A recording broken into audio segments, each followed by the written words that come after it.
ಇರ್ಬೋದಲ್ವಾ. ಇಲ್ಲಿ ಸರ್ಕಾರ ಜಾಗವನ್ನು ಒತ್ತುವರಿ ಮಾಡಿಕೊಂಡಿದ್ದವರನ್ನು ತೆರವು ಮಾಡಿಸಿದ್ರೆ ಕೇರಳದ ಸಿಎಂಗೆ ಯಾಕೆ ಕೋಪ? ಅವರು ಯಾಕೆ ಇಷ್ಟೊಂದು ಆಕ್ರೋಶಭರಿತರಾಗಿ ಪೋಸ್ಟ್ಗಳ ಮೇಲೆ ಪೋಸ್ಟ್ಗಳನ್ನು ಮಾಡ್ತಿದ್ದಾರೆ?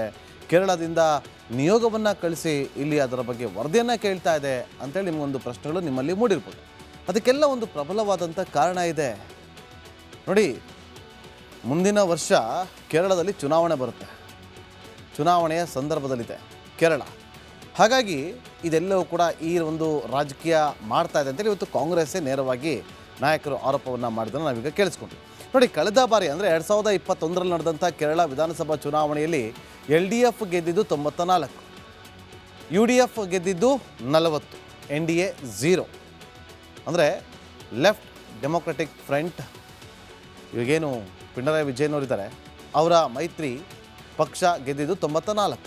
ಕಾಂಗ್ರೆಸ್ನ ಮೈತ್ರಿ UDF ಯುನೈಟೆಡ್ ಡೆಮೊಕ್ರೆಟಿಕ್ ಫ್ರಂಟ್ ಮೈತ್ರಿ ಕೂಟ ಗೆದ್ದಿದ್ದು 40 ಮಾತ್ರ. ಸೊ ಹಾಗಾಗಿ ಈ ಬಾರಿ ಚುನಾವಣೆಯಲ್ಲಿ ಮತ್ತೊಮ್ಮೆ LDF ಗೆಲ್ಲಲೇಬೇಕು ಅನ್ನೋದು ಅವರ ಉದ್ದೇಶ. ಹಾಗಾದರೆ ಇವತ್ತು ಇಲ್ಲಿ ಕೋಗಿಲು ಕ್ರಾಸಲ್ಲಿ ಆದಂಥ ಅಕ್ರಮ ಒತ್ತುವರಿ ತೆರವು ಕಾರ್ಯಾಚರಣೆಗೂ ಅಲ್ಲಿ ಕೇರಳ ಸರ್ಕಾರ, ಕೇರಳದ ಮುಖ್ಯಮಂತ್ರಿಗಳು ಯಾಕೆ ಈ ರೀತಿಯಾಗಿ ಆಕ್ರೋಶವನ್ನು ಹಾಕಿದ್ರು ಅಂತೇಳಿ ಒಂದು ಕ್ವಿಕ್ಕಾಗಿ ಅಲ್ಲಿನ ರಾಜಕೀಯದ ಬಗ್ಗೆ ವಿಚಾರಣೆ ಮಾಡ್ತಾ ಹೋದಾಗ ಇವತ್ತು ಎಡಪಕ್ಷಗಳು ದೇಶದಲ್ಲಿ ಅವಸಾನದ ಅಂಚಿಗೆ ತಲುಪ್ತಾ ಇದೆ.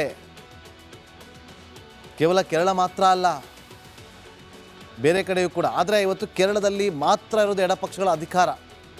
ಇನ್ನು ಪಶ್ಚಿಮ ಬಂಗಾಳ ಮತ್ತು ಬಿಹಾರದಲ್ಲಿ ಬಹುತೇಕ ನಾಶ ಆಗ್ತಾ ಇದೆ.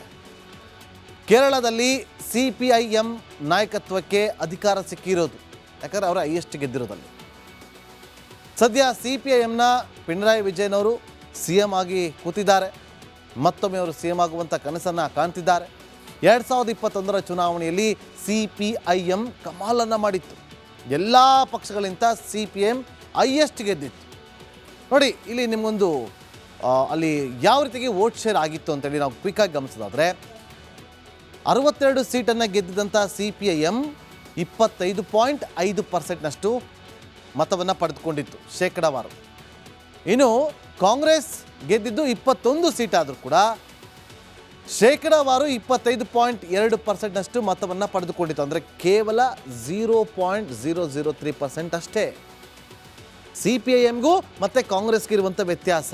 ಈಗ ಅರ್ಥ ಆಗಿರ್ಬೇಕು ನಿಮಗೆ ಯಾವ ಕಾರಣಕ್ಕೋಸ್ಕರ ಕೇರಳ ಇವತ್ತು ರಾಜಕೀಯವನ್ನು ಮಾಡ್ತಾ ಇದೆ. ಇಲ್ಲಿನ ಸರ್ಕಾರಿ ಜಾಗದ ಒತ್ತುವರಿ ವಿಚಾರದಲ್ಲಿ ಮೂಗು ತೂರಿಸ್ತಾ ಇದೆ ಅಂತೇಳಿ. ಸಿಂಪಲ್. 2021ರ ಚುನಾವಣೆಯಲ್ಲಿ CPIಗೆ ಬಂದಿದ್ದು, ಅಂದರೆ CPIM ಪಿಣರಾಯಿ ವಿಜಯನವರ ಪಕ್ಷಕ್ಕೆ ಬಂದಿದ್ದು ಶೇಕಡಾವಾರು ಮತಗಳಷ್ಟು 25.5, ಕಾಂಗ್ರೆಸ್ಗೆ ಬಂದಿದ್ದು 25.2% ಅಷ್ಟೇ. ಅಂದರೆ ಕೇವಲ 0.03 ಅಷ್ಟೇ. ಇಲ್ಲಿ ಡಿಫ್ರೆನ್ಸ್ ನೋಡಿ, ಕೇವಲ 0.3 ಅಷ್ಟೇ ಕಡಿಮೆ ಮತವನ್ನು ಪಡೆದಿದ್ದರೂ ಕೂಡ CPIMಗೆ ಅತಿ ಹೆಚ್ಚು ಕ್ಷೇತ್ರದಲ್ಲಿ ಗೆಲುವು ಸಿಕ್ಕಿತ್ತು. ಆದರೆ ಕಡಿಮೆ ಸ್ಥಾನ ಸಿಕ್ಕಿತ್ತು ಕಾಂಗ್ರೆಸ್ಗೆ. 2026ರಲ್ಲಿ ಕೇರಳದಲ್ಲಿ ಚುನಾವಣೆ ನಡೆಯುತ್ತೆ. CPIM ನೇತೃತ್ವದ LDF, ಕಾಂಗ್ರೆಸ್ ನೇತೃತ್ವದ UDF ನಡುವೆ ನೇರವಾದಂಥ ಸಮರ ನಡೆಯುತ್ತೆ ಈ ಬಾರಿ. 2025ರ ಸ್ಥಳೀಯ ಸಂಸ್ಥೆ ಚುನಾವಣೆಯಲ್ಲಿ ಕೈಪಡೆ ಈ ಬಾರಿ ಕಮಾಲ್ ಮಾಡಿಬಿಡ್ತು. ನಿಮಗೆ ಚೆನ್ನಾಗಿ ಗೊತ್ತಿದೆ, ಈ ಬಾರಿ ನಡೆದಂಥ ಸ್ಥಳೀಯ ಸಂಸ್ಥೆಗಳ ಚುನಾವಣೆಯಲ್ಲಿ CPIM ಮಕಾಡೆ ಮಲಗ್ತು. ಆದರೆ ಕಾಂಗ್ರೆಸ್ ಒಳ್ಳೆ ರಿಸಲ್ಟ್ ತಗೋತು. ಇದನ್ನು ಹೀಗೇ ಬಿಟ್ಕೊಂಡು ಹೋದರೆ ನಮಗೆ ಪೆಟ್ಟು ಬೀಳುತ್ತೆ ಅಂತೇಳಿ ರಾಜಕೀಯವನ್ನು ಮಾಡೋದಕ್ಕೆ ಶುರು ಮಾಡಿದ್ದಾರೆ. ಸ್ಥಳೀಯ ಸಂಸ್ಥೆ ಚುನಾವಣೆಯಲ್ಲಿ BJP ಕೂಡ ಕಮಾಲ್ ಮಾಡಿದೆ. BJP ಏನು ಸುಮ್ಮನೆ ಕೂತಿಲ್ಲ. ಈ ಬಾರಿಯ ವಿಧಾನಸಭಾ ಚುನಾವಣೆಯಲ್ಲಿ ಕೂಡ ಕೇರಳದಲ್ಲಿ ಒಳ್ಳೆ ಫೈಟ್ ಕೊಡುತ್ತೆ, ಒಳ್ಳೆ ರಿಸಲ್ಟ್ ಕೂಡ ಎಕ್ಸ್ಪೆಕ್ಟ್ ಮಾಡಿದೆ. ಸದ್ಯ ಕೇರಳದಲ್ಲಿ ಶೇಕಡಾವಾರು 11.4ರಷ್ಟು ಮತವನ್ನು ಹೊಂದಿದೆ BJP. ಆದರೂ ಒಂದೇ ಒಂದು ಸ್ಥಾನವನ್ನು ಗೆಲ್ಲಲಿಲ್ಲ ಕೇಸರಿ ಪಡೆ. ಕರ್ನಾಟಕದಲ್ಲಿ ಕೇರಳ ಚುನಾವಣೆ ಎಫೆಕ್ಟ್ ಕಾಣಿಸ್ತಾ ಇದೆ. ಈಗ CM ಪಿಣರಾಯಿ ವಿಜಯನವರು ಮಾಡಿದಂಥ ಪೋಸ್ಟ್ನ ವಿಚಾರ ಬಗ್ಗೆ ಈಗ ಬ್ರೇಕ್ ಇರ್ಬೋದಲ್ವಾ. ಇಲ್ಲಿ ಸರ್ಕಾರ ಜಾಗವನ್ನು ಒತ್ತುವರಿ ಮಾಡಿಕೊಂಡಿದ್ದವರನ್ನು ತೆರವು ಮಾಡಿಸಿದ್ರೆ ಕೇರಳದ CMಗೆ ಯಾಕೆ ಕೋಪ? ಅವರು ಯಾಕೆ ಇಷ್ಟೊಂದು ಆಕ್ರೋಶಭರಿತರಾಗಿ ಪೋಸ್ಟ್ಗಳ ಮೇಲೆ ಪೋಸ್ಟ್ಗಳನ್ನು ಮಾಡ್ತಿದ್ದಾರೆ? ಕೇರಳದಿಂದ ನಿಯೋಗವನ್ನು ಕಳಿಸಿ ಇಲ್ಲಿ ಅದರ ಬಗ್ಗೆ ವರದಿಯನ್ನು ಕೇಳ್ತಾ ಇದೆ ಅಂತೇಳಿ ನಿಮಗೊಂದು ಪ್ರಶ್ನೆಗಳು ನಿಮ್ಮಲ್ಲಿ ಮೂಡಿರ್ಬೋದು. ಅದಕ್ಕೆಲ್ಲ ಒಂದು ಪ್ರಬಲವಾದಂಥ ಕಾರಣ ಇದೆ ನೋಡಿ. ಮುಂದಿನ ವರ್ಷ ಕೇರಳದಲ್ಲಿ ಚುನಾವಣೆ ಬರುತ್ತೆ. ಚುನಾವಣೆಯ ಸಂದರ್ಭದಲ್ಲಿದೆ ಕೇರಳ. ಹಾಗಾಗಿ ಇದೆಲ್ಲವೂ ಕೂಡ ಈ ಒಂದು ರಾಜಕೀಯ ಮಾಡ್ತಾ ಇದೆ ಅಂತೇಳಿ ಇವತ್ತು ಕಾಂಗ್ರೆಸ್ಸೇ ನೇರವಾಗಿ ನಾಯಕರು ಆರೋಪವನ್ನು ಮಾಡಿದ್ದನ್ನು ನಾವೀಗ ಕೇಳಿಸ್ಕೊಂಡ್ವಿ. ನೋಡಿ, ಕಳೆದ ಬಾರಿ ಅಂದರೆ 2021ರಲ್ಲಿ ನಡೆದಂಥ ಕೇರಳ ವಿಧಾನಸಭಾ ಚುನಾವಣೆಯಲ್ಲಿ LDF ಗೆದ್ದಿದ್ದು 94, UDF ಗೆದ್ದಿದ್ದು 40, NDA 0.